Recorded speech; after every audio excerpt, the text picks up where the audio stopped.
Bonjour à toutes et à tous, je suis ravie de vous accueillir pour cet échange. Je vais vous proposer de parler cinéma, je vais vous proposer de parler engagement climatique ce midi avec mes deux invités que je remercie vivement. Je m'appelle Myriam Kittard, je suis chef de programme accélérateur chez BPI France. Les accélérateurs, c'est des programmes d'accompagnement de PME et de TI à destination de dirigeants et dirigeantes. Et j'ai le plaisir de coordonner un programme qui s'appelle le programme accélérateur cinéma, audiovisuel, images animées. On a accéléré plus d'une centaine d'entreprises de la filière grâce au soutien notamment du CNC qui est représenté aujourd'hui par Agnès Toulieu, qui est secrétaire générale adjointe du CNC. Et on a avec nous aussi un accéléré, Charles Gachet-Diocèse, qui est de l'entreprise Flying Sequoia. Donc on va parler d'un sujet assez vague, mais on n'a que 30 minutes, donc ça va passer très vite. Et avant de rentrer peut-être dans le vif du sujet, je vais peut-être vous demander de vous présenter. Agnès, toi d'abord. Bonjour, donc Agnès Toulieu, je suis secrétaire générale adjointe au CNC, comme on l'a dit. Au secrétariat général, on a des fonctions assez classiques de support, services généraux, RH, mais aussi on travaille sur toute la RSE pour les filières que le CNC accompagne. Bonjour à tout le monde, moi je suis donc Charles Gachet-Diocèse, je suis cofondateur et président de Flying Sequoia, une société qui existe depuis 2018 et qui accompagne la transition environnementale et sociale du cinéma, de l'audiovisuel, de la publicité. En intégrant une dimension tech avec le développement notamment d'outils pour accélérer ces changements. Très bien. Alors si on pose un peu le contexte, et si on peut, on rentre un peu dans le vif du sujet. Aujourd'hui, produire un film, on dit que c'est à peu près 752 tonnes de CO2 en moyenne. Le cinéma, c'est un des secteurs les plus polluants en fait, de notre économie. Et à titre de comparaison, on estime par exemple qu'un an de production de cinéma, c'est à peu près l'équivalent de 820 000 vols Paris-New York. Donc je vous laisse réfléchir sur ces chiffres. Et du coup, face aux enjeux climatiques, le cinéma français a décidé, il y a quelques années déjà, d'agir. Et ça passe notamment par vous, le CNC. Depuis 2021, vous avez mis en place un plan d'action. Est-ce que vous pouvez nous expliquer le rôle du CNC sur la promotion de production cinématographique, on va dire, écologiquement responsable ? L'idée, c'était d'accompagner effectivement les porteurs de projets. Donc nous, on est sur un champ un peu plus large que juste le cinéma. On est cinéma, audiovisuel, jeux vidéo. Voilà, c'est plus large que ça. Donc on a créé ce plan action qui ne vient pas de nulle part. Évidemment, on suit les accords de Paris, le pacte vert pour l'Europe. On s'inscrit dans la feuille de route écologique du ministère de la Culture, bien sûr. Et nous, on a construit ce plan vraiment dans un objectif d'accompagnement. Et on l'a construit autour de 3 axes. Le premier, c'est un axe qui est de mesurer, en fait, de savoir d'objectiver les choses. On a ainsi tout de suite créé un observatoire de la transition. Et on mène des études, impact énergétique des salles de cinéma, des studios de tournage. En ce moment, on travaille sur l'impact de la distribution. Et puis, on collecte des données à travers les bilans carbone qui nous reviennent. On en parlera un petit peu après. Et puis, un autre axe qui est la sensibilisation. On s'est dit qu'à l'accompagnement, c'était aussi former, sensibiliser. Et donc, on a créé un module de sensibilisation pour les élèves des écoles. On s'est dit que les futurs professionnels devaient, pour arriver dans le monde du travail, déjà sensibiliser sur ces questions et surtout au fait qu'ils pouvaient avoir une action. Et c'est très rassurant pour eux d'ailleurs de se dire qu'ils ont un impact dans leur travail sur l'impact carbone global de l'œuvre qui va être créée. On a aussi un module de sensibilisation pour les exploitants de salles de cinéma, pour les aider aussi dans leur transition écologique. Ils ont, eux, des obligations qui s'imposent à eux du fait de mesures réglementaires. Mais voilà, ils ne savent pas forcément par quel bout attraper les choses. Donc, module de sensibilisation aussi pour les aider. Et puis, on a une partie plus structurante peut-être, le troisième axe. Donc, d'une part, on conditionne nos aides à la remise d'un double bilan carbone, prévisionnel et définitif. On a commencé par l'imposer en 24 pour les œuvres en prise de vue réelle et puis en 25 aux jeux vidéo, à l'animation. Et enfin, on a travaillé sur un référentiel AFNOR qui s'appelle son joli petit nom, c'est AFNOR Spec 2308. C'est hyper beau comme nom. C'est sympa. Hein. Mais voilà, l'idée, c'était de donner un mode d'emploi aux productions. On a travaillé avec 130 professionnels. Flying Sequoia faisait partie des experts avec EcoProd. Et avec ces 130 experts, on a créé donc un mode d'emploi avec 28 actions, 3 niveaux d'engagement pour justement ceux qui veulent commencer à faire les premiers pas dans la transition écologique, ceux qui veulent avoir des actions plus impactantes. Et enfin, on a 2 niveaux qui concernent l'entreprise, pas l'œuvre. Et ce référentiel s'applique aux œuvres, encore une fois, en prise de vue réelle. On a travaillé avec la DGMIC du ministère, puisque ça peut s'appliquer à la fois au cinéma, à l'audiovisuel et à la publicité. Donc il faut que nos actions puissent couvrir tout ce champ. Donc voilà en gros comment s'organise notre plan action d'accompagnement de nos filières dans la transition écologique. Et comment du coup vous poussez la filière à aller dans ce sens finalement. Charles, du coup ça fait le lien. Flying Sequoia, d'où est venue l'idée, pourquoi, comment, à quel moment? Normalement, je dois tenir en 2 minutes, ça va être un peu compliqué là. Mais Flying Sequoia, moi j'ai passé une quinzaine d'années sur les plateaux de tournage, à faire de la régie, de l'assistante prod. Et en 2017-18, je ne sais plus exactement, j'étais sur un film de Michel Hazanavicius qui s'appelait Le Redoutable. Et j'avais demandé à Michel si on ne pouvait pas mettre en place des mesures écologiques pour essayer de réduire l'impact du tournage. Donc on avait acheté des gourdes, des gobelets, des poubelles de tri, enfin vraiment le basique. Et on avait réussi à rien faire, à peu près. Et parce que c'était une conviction personnelle, du coup? C'était tout à fait une conviction personnelle. Michel l'avait aussi. Et en fait, on s'est rendu compte que c'était une galère pas possible, qu'on n'y arrivait pas. Donc, en 2018, avec mon associé Mathieu Delahousse, on a décidé de créer un cabinet de conseil, une société, fort de notre expérience sur les plateaux, pour pouvoir accompagner sur ces enjeux de transition. Et donc, on a commencé à d'abord faire du conseil. On a créé le terme d'éco-manager, donc qui était un nouveau poste qui allait sur les plateaux pour gérer toute la partie environnementale. Et assez rapidement, un peu avant le Covid, on a ouvert sur la RSE, donc pas uniquement les aspects environnementaux, mais aussi sociaux et sociétaux, qui sont extrêmement importants. Et j'essaie de faire rapidement, mais en gros, après le Covid, on a eu un gros pic d'activité. Et c'est là qu'on a commencé à développer la partie tech, la partie digitale, parce qu'on n'arrivait pas à accompagner toutes les productions. Et le but, c'était de pivoter assez rapidement vers un outil pour les professionnels et non pas de faire à la place des professionnels. Donc, on a développé plusieurs SaaS qui, aujourd'hui, sont arrivés sur la plateforme Flying Sequoia, qui est une plateforme complète pour la transition environnementale, sociale et sociétale et qui permet autant, comme l'a dit Agnès, de travailler sur les axes d'un projet que sur les axes d'une structure. Donc on parle de portefeuille de projet, on parle de transition d'une société, d'une entreprise en mouvement qui se projette dans le futur. Et voilà pourquoi je te parle aujourd'hui. Vous avez accompagné combien d'entreprises depuis le début? Ça se compte par centaines? Ouais, par centaines. On a dû passer les 500 projets, je pense, au total. Et après, en entreprise, on a des entreprises techniques. Donc on en a fait une trentaine l'année dernière. Donc toutes les industries techniques qui travaillent dans le cinéma et l'audiovisuel. Et après, des boîtes de production, des groupes médias, des plateformes, des streamers, etc. Et fort de cette expérience, quels sont les premiers constats que vous avez pu voir? Alors déjà, on voit que entre 2018 et aujourd'hui, il y a eu quand même un sacré changement parce qu'en 2018, c'était très compliqué d'aller convaincre les productions de s'engager.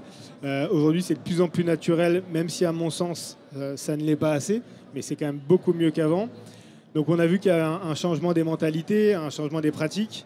Et on a aussi vu que la force institutionnelle permettait de pousser énormément ce changement parce que c'est vrai que quand le CNC... Donc nous, quand on a développé le premier outil de calcul carbone pour les productions, c'était avant que le CNC lance les éco-conditionnalités. On ne va pas dire qu'on avait des milliers d'utilisateurs, hein, on ne va pas se mentir. Une fois que le CNC a mis en place ces mesures-là, forcément, ça a vachement poussé. Donc c'est vrai que le côté public-privé permet de renforcer cette transition. Agnès, justement, en mars dernier, du coup, vous avez lancé le plan Action, j'allais dire saison 2. Du coup, c'est sur l'éco-conditionnalité. Est-ce que vous pouvez nous en dire un peu plus comment ça fonctionne? Alors, sur l'éco-conditionnalité, on n'a pas changé grand-chose. Hein. On a dit juste on a élargi à des œuvres différentes, les œuvres nativement numérique. Et en fait, ce qui va changer en 25, c'est qu'on va continuer des études un peu sectorielles, mais on veut se lancer aussi dans l'application à nos filières des scénarios de l'ADEME. Donc on va lancer une grande étude là-dessus.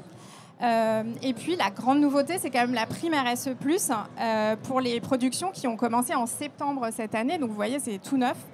Et donc ça permet d'accompagner les entreprises les plus engagées, puisque pour obtenir la prime, il faut avoir atteint le niveau 2 de cette AFNOR Spec 2308.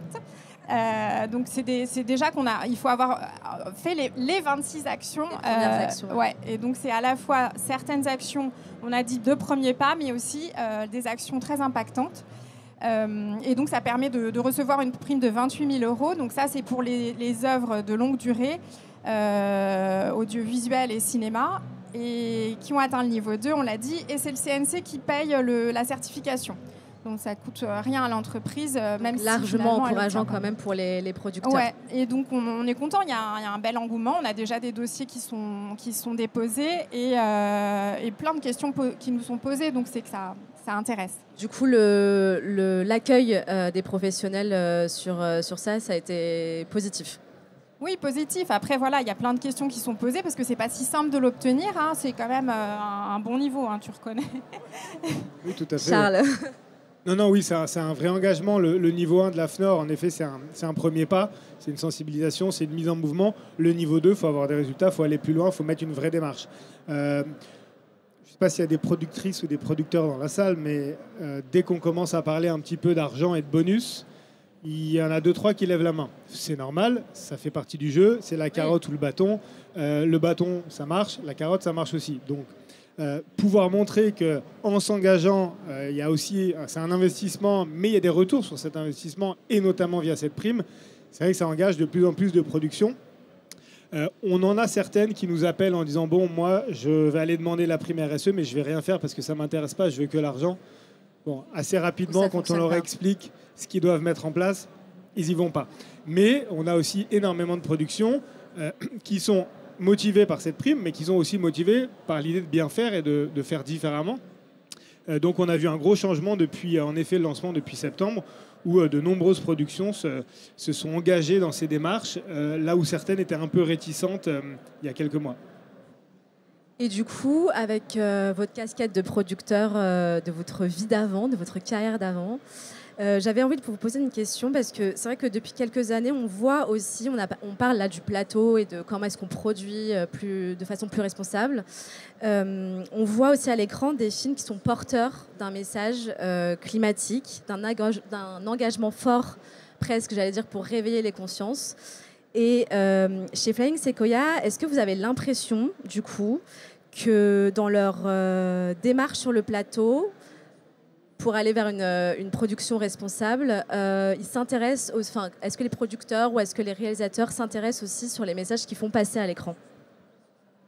Alors, comme je te l'avais dit quand on a préparé cette table ronde, c'est une question piège, évidemment. Mais je vais essayer d'y répondre. Oui, alors, de plus en plus.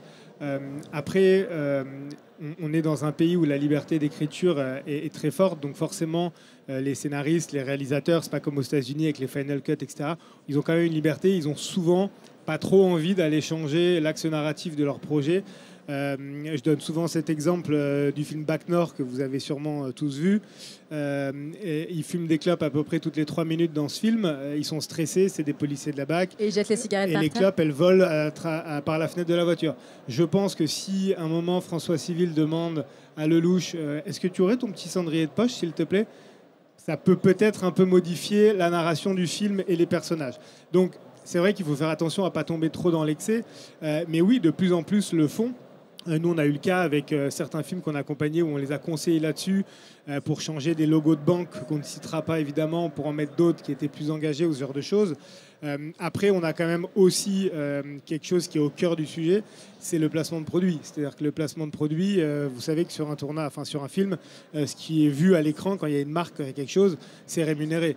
Donc, quand vous avez un film où Jean Dujardin rentre dans sa belle BMW, c'est pas le même apport financier par BMW. Elle est électrique ou pas ? Même si elle est électrique, c'est pas le même apport que s'il montait sur son Vélib, même si la mairie de Paris, je suis pas sûr qu'ils mettent 500 000 €. Donc forcément, Des fois, il y a quand même aussi ce côté financier qui joue, mais on voit en tout cas de plus en plus de messages qui sont portés, et c'est assez certain que les nouveaux récits permettent aussi de changer l'imaginaire commun. Oui, c'était un peu ma question. J'avais envie de vous poser cette question-là à titre personnel. Est-ce que vous pensez que les récits qu'on voit à l'écran peuvent vraiment influencer quelque part le public et avoir une prise de conscience sur ça, quoi? Oui, bien sûr. Là, un des derniers exemples les plus récents, c'est la saison The White Lotus. The White Lotus, tous les lieux de tournage où ça a été tourné, ils ont vu des augmentations monstrueuses de leur fréquentation. Alors ça repose une question sur est-ce qu'on a envie que le tourisme en Thaïlande fasse 400% en plus, mais c'est pas le sujet là. Mais en tout cas, on a vu que forcément ça a décuplé justement la fréquentation de ces hôtels-là. Donc oui, les messages, ils sont importants, ils peuvent faire changer les choses à plein de niveaux. Encore faut-il les adresser correctement et intelligemment pour pas que ça se noie dans une multitude de messages qui seraient inintéressants. Charles, dans l'industrie, parce que le cinéma reste une industrie, n'est-ce pas, on dit souvent que la T2E, la transition écologique, coûte cher. Est-ce que c'est un mythe ou une réalité ? Non, c'est une réalité, évidemment. C'est comme quand on met des panneaux solaires sur le toit de sa maison. Il faut les payer à un moment donné. Ça coûte cher. Je n'irai pas jusqu'à dire que ça coûte cher. Ça coûte de l'argent. Mais c'est de l'investissement. Sur l'investissement, il y a des retours. Nous, notre but avec Flying Sequoia, et c'est notamment ce que fait le CNC avec la prime et avec les incitations, c'est de montrer que quand on investit quelque part, on a des retombées. Elles peuvent être financières, elles peuvent être extra-financières, elles peuvent être réputationnelles, elles peuvent être en termes de communication, elles peuvent être à plein d'endroits. Mais évidemment qu'à un moment, la mise en mouvement et l'investissement dans quelque chose nécessitent de prendre les devants. Donc oui, la voiture électrique va peut-être vous coûter plus cher à la location, mais elle vous coûtera moins cher en essence sur le plateau. Donc à un moment, il faut se poser les bonnes questions. C'est pour ça que des sociétés comme la nôtre ou d'autres sociétés également du secteur le font. On accompagne aussi donc, les productions à comprendre ces mécanismes et à voir où est-ce qu'il faut investir, où est-ce que ça ne sert à rien et comment est-ce qu'on peut avoir les meilleurs résultats et en termes financiers et surtout en termes environnementaux et sociaux. Agnès, côté frein, est-ce que vous avez des retours, vous, des professionnels qui vous disent c'est trop long, c'est trop compliqué, c'est trop cher, ça vaut pas le coup finalement de suivre ce que vous mettez en place? On a des retours comme ça, mais effectivement, on peut aussi apporter une réalité aussi. L'intérêt de nos études, c'est aussi d'objectiver les choses. Pour prendre un exemple, quand on était bien content d'avoir fait le bilan énergétique des salles de cinéma juste avant la crise énergétique qui est tombée sur tout le monde. Et voilà, les exploitants ont pu voir où étaient les gains, où étaient les actions les plus impactantes à mener. Donc voilà, c'est super important aussi d'objectiver les choses et de ne pas rester dans ces discours en disant c'est cher. Bon, ça peut aussi générer des baisses de coûts sur d'autres dépenses. Le sujet aussi, c'est ce qui nous remonte, c'est comme frein, c'est l'absence de prestataires responsables en fait. Voilà. Donc, mais on a nos bureaux d'accueil des tournages qui font un travail remarquable en région, justement pour accompagner les productions et leur trouver les prestataires, par exemple le catering qui va être végétarien, qui va proposer des plats moins impactants, des vêtements ressourcés, des décors ressourcés. Mais effectivement, ça peut être un frein parce que le temps, c'est une composante hyper importante.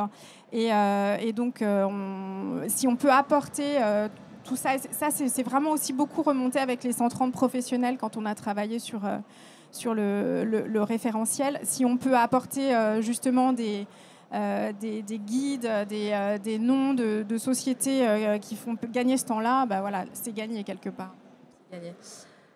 Cette année, le thème, vous l'avez vu sur Big, c'est vérité. Donc on va essayer de se dire un petit peu la vérité. Et Charles, je voulais vous poser une question. Au regard du contexte actuel, de ce qui se passe dans le monde, on va pas refaire la situation, mais on la connaît. Est-ce que l'engagement climatique dans le cinéma a encore le vent en poupe? On avait prévu cette question, hein? Tu l'as rajoutée? Je sais pas. Hein? Ouais, je crois que tu l'as rajoutée.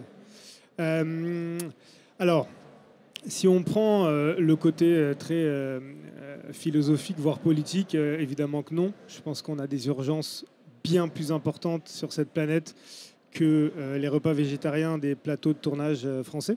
Mais ça ne se résume pas qu'à ça. Mais en effet, ça ne se résume pas qu'à ça. Non, évidemment que le cinéma, c'est un reflet de notre société. C'est un miroir aussi de nos pratiques. Donc, il faut que le cinéma puisse s'engager, puisse être exemplaire autant à l'écran que derrière l'écran. Mais après, de manière beaucoup plus terre à terre, ça reste une industrie. Le cinéma, l'audiovisuel reste une industrie. Et il y a des flux d'argent, il y a des investissements, il y a des besoins, il y a des comptes à rendre.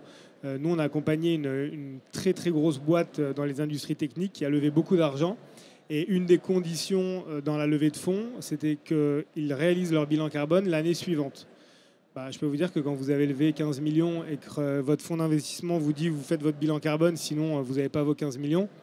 Ce n'est pas aussi simple que ça, mais bon. Forcément, vous vous lancez dans une démarche. Et là, c'est la 3e année qu'on le fait avec eux. Parce qu'en fait, ils ont adoré la démarche. Ça leur a fait comprendre plein de choses. Donc, pour rester compétitif, pour attirer des talents, pour comprendre les changements du monde et comment on s'y prépare. Parce que oui, il y a les enjeux politiques, mais il y a aussi des enjeux environnementaux. On ne tourne plus un film de la même manière à Paris un 15 août qu'on le tournait il y a 25 ans.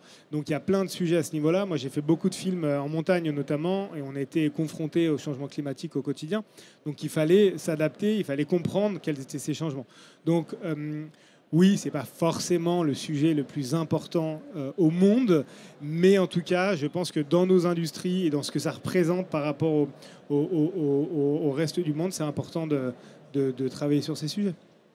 Agnès, du coup, ça fait le lien avec ma prochaine question. Le cinéma français est souvent reconnu pour son modèle assez unique dans le monde. Est-ce qu'aujourd'hui, vous avez connaissance d'autres modèles à l'international et plus largement, enfin plus spécifiquement, est-ce qu'il y a une vision européenne aujourd'hui sur le sujet ? Alors, il y a plein d'actions, évidemment, dans les autres pays d'Europe. Nous, on partage beaucoup avec eux, notamment par ce qui s'appelle un groupe de travail des EFAD. En gros, c'est des équivalents CNC en Europe. Et puis, par le biais de RIMAGE, puisqu'il y a beaucoup de coproduction. Donc, c'est intéressant de savoir ce que les uns et les autres imposent dans chaque pays. On a beaucoup de choses, des standards, ce qu'ils appellent, ça ressemble beaucoup à notre niveau 2 de l'AFNOR. L'Allemagne avec quelque chose de très puissant et très pragmatique et qui conditionne les aides, qui a été repris plus ou moins, qui est très proche de ce que l'Autriche fait, qui a été repris par les Scandinaves. Le Trentin a aussi un guide qui est hyper pragmatique. La différence avec ce qu'on fait nous, c'est que nous, on a une action plus large. C'est souvent ce qui est vu à l'étranger. Je vous ai expliqué nos 3 axes de travail. Et ce qui est reconnu, justement, c'est cette partie notamment études. On ne part pas bille en tête, même si on sait à peu près où sont les gains d'énergie, où sont les gains d'impact. Mais voilà, on l'objective. Le fait de conditionner nos aides au bilan carbone, ça va nous apporter une foule de données aussi qu'on va pouvoir étudier et dont on va tirer des enseignements. Et puis cette sensibilisation, le fait de ne pas juste imposer un référentiel, par exemple, mais aussi créer tout l'accompagnement qu'il y a autour par le biais de la sensibilisation, de la formation et des études. Et Charles, du coup, vous êtes principalement en France. Est-ce que vous commencez aussi à accompagner soit des coproductions, soit des productions à l'international ? Oui, tout à fait. Pour rajouter juste un mot par rapport à ce que dit Agnès, en France, on est largement les meilleurs sur le sujet. C'est pas du tout chauvin. Non, mais moi je le dis, mais c'est pas chauvin. Mais on est vachement avancé et franchement, si, il faut le dire aussi. C'est peut-être difficile pour vous de le dire, mais moi je dis que ce que fait le CNC, ce que fait le ministère de la Culture, ce que font les sociétés en France, on est vachement avancé. Et c'est pour ça d'ailleurs que quand les... Oui, c'est vrai. Pardon ? Il faut le reconnaître. Oui, il faut le reconnaître. On est les champions, c'est tout. Bref, quand les Américains viennent tourner en France, on les accompagne, que ça soit Netflix, ou HBO, Paramount, Apple, quand ils viennent vraiment délocaliser une prod en France, parce qu'ils ont aussi des bureaux en France. On bosse avec pas mal de ces boîtes-là. Et d'ailleurs, on a plusieurs grosses séries et gros films qu'on a accompagnés qui ont eu aux États-Unis les plus hautes distinctions sur le sujet, notamment avec le EMA, qui est un Green Seal là-bas. Et ils n'avaient jamais eu autant de bons scores que ce qu'on a fait ici. Donc oui, on travaille avec les États-Unis. On va ouvrir aux États-Unis en 2026 parce que notre tech n'est pas présente là-bas et on a un vrai marché à aller chercher. Donc c'est pour ça qu'on lève des fonds en ce moment pour pouvoir se développer là-bas. Et après, en Europe, il y a quand même pas mal d'initiatives qui sont locales. Donc on est plutôt dans des idées de collaboration et de partenariat plutôt que ça allait vraiment s'implanter dans d'autres pays. Et voilà. Super. Je vais vous poser la question à tous les deux, mais au regard du coup du système que vous avez décrit, qui est déjà mis en place, comment est-ce qu'aujourd'hui vous pensez que les acteurs de l'industrie pourraient renforcer davantage leur collaboration pour promouvoir des pratiques finalement plus durables et aller encore un peu plus loin? Peut-être Charles d'abord. En fait, c'est ce qu'on disait tout à l'heure, c'est qu'il y a un vrai besoin de création d'écosystèmes et de partenariats. On est dans un milieu où chaque nouveau film, chaque nouveau projet, c'est un ovni, c'est un prototype. C'est ce qu'on entend beaucoup, chaque nouveau projet est différent des autres. Or, ce n'est pas tout à fait vrai, on reste dans une industrie, il y a des méthodes, il y a des process, il y a des choses qui se ressemblent, il y a des choses qui se refont. On n'est pas obligé de tout le temps réinventer la roue. Donc en se mettant dans une logique un peu plus écosystémique, on arrive justement à trouver des solutions, à voir ce qui a marché à droite, ce qui n'a pas marché à gauche, ce qui a eu un bon retour sur investissement, etc., etc. Et donc l'idée, c'est vraiment de travailler comme ça pour accélérer, parce que si chacun fait dans son coin, ça va être très très long, et pour essayer de trouver les meilleures solutions à tout ça. Et c'est le partenariat privé-public que vous avez souligné tout à l'heure. Oui, ça passe aussi par là. En fait, les institutions, elles ont des roadmaps, elles ont des visions à long terme. Après, elles ne peuvent pas être porteuses de ces sujets sur le terrain opérationnellement, ce qui est normal, ce n'est pas leur rôle. Donc c'est important que les opérateurs privés puissent bien s'entendre justement avec les institutions pour porter un peu ces sujets-là sur le terrain. En effet, on parlait tout à l'heure des bilans carbone et des outils. Nous, on a développé un outil qui a donc été homologué par le CNC pour faire les bilans carbone. Bon, le CNC n'allait pas développer son propre outil, c'est de la tech, c'est un autre métier. Donc nous, on l'a fait, on a répondu à un cahier des charges, on a été homologué. Et du coup, cet outil permet de répondre aux politiques publiques et au plan de transition du CNC. Donc en effet, c'est travailler main dans la main et intelligemment pour faire les bons retours du terrain et porter cette vision à long terme. Agnès, pour compléter peut-être juste pour dire que nous, on ne fait rien tout seul en fait. Au CNC, je vous ai dit, on fait un référentiel, on le fait avec 130 experts. On travaille couramment avec les partenaires sociaux aussi des branches. Faut voir que ce qu'on fait, ça a aussi des impacts sur le travail, sur comment on s'organise sur un plateau. Donc quand on réfléchit à ces questions, à nos côtés, il y a aussi la Commission paritaire nationale emploi-formation de l'audiovisuel, en fait, qui est une émanation des partenaires sociaux et qui réfléchit est-ce qu'il faut créer un métier de coordinateur d'éco-production. Donc jamais on fait les choses de notre côté, on travaille, tout ce qu'on fait, on le partage aussi avec les associations de professionnels, les directeurs de production, les décorateurs. L'idée c'est vraiment de s'inspirer du terrain bien sûr et ensuite d'arriver à faire connaître nos actions au plus près. Dernière question peut-être, il nous reste 2 minutes. Charles, au regard de tout ce qu'on vient de se dire, comment est-ce que vous imaginez le cinéma de demain au regard des enjeux climatiques? Vous avez 1 minute. Pourquoi c'est toujours moi qui réponds Agnès, tu veux pas y aller? Agnès, vous voulez y aller d'abord? Non. Le cinéma de demain, malheureusement, il va être piloté par la data, ou heureusement, je ne sais pas. Mais en tout cas, il va être piloté par la data et en grande partie par l'IA, on ne va pas se mentir. Donc, il va falloir réfléchir à travailler avec ça, travailler avec ces sujets-là, notamment sur la protection des œuvres, la protection des auteurs, tous ces sujets-là qui sont absolument vitaux. On a vu qu'une grosse boîte américaine des médias était en train d'en attaquer une autre de l'IA pour des questions de copyright. Donc ça va être les gros sujets. Mais après, je pense qu'il faut réussir à l'appréhender, il faut réussir à travailler avec, se poser les bonnes questions de l'évolution, de comment ça peut nous servir.